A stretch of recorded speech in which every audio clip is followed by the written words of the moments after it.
Halo, apa kabar?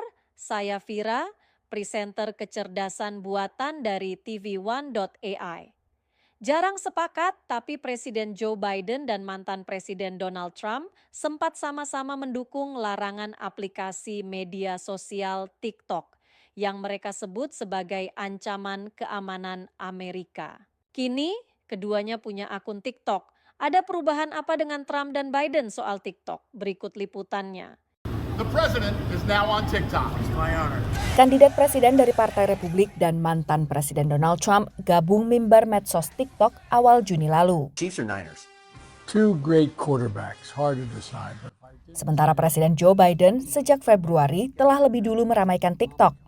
TikTok yang sering disoroti kedua capres kini jadi media sosial pilihan para kandidat presiden jelang pemilu November mendatang. The entire social media world has changed in the 4 years between the last presidential election and this one.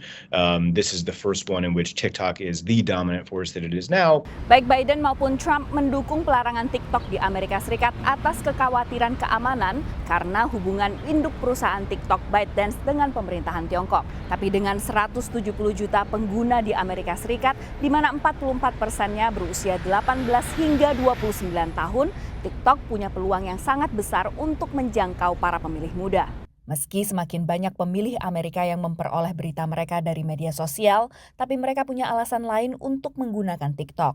When we asked about what reason you turn to these sites, I think entertainment was the top reason for every single one of them. And especially for TikTok, entertainment was a huge reason and news was not a major reason that people were turning to the sites. Tapi pengguna TikTok tetap terpapar konten berita, terutama lewat konten opini atau humor tentang peristiwa terkini. Berbeda dari Facebook atau Instagram yang kebanyakan kontennya dibagikan oleh teman atau keluarga. On TikTok, the most common source of news is actually other people they don't know personally. The algorithm is feeding people things more so than they're following someone specifically. It's very, very difficult for any single social media account, even if it is the account of the president or the former president, to get all that much attention in the extremely crowded and chaotic landscape of social media presence. Membangun jangkauan dan reputasi influencer atau pengaruh adalah kunci, menurut pakar pemasaran.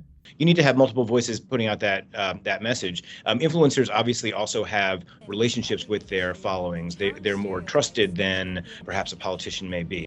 You've got to figure out a way to, convey your message and explain why you'd be a better president in a way that's going to make sense and not turn people off on this platform that they've come to for fun. They haven't come to hear your political ad.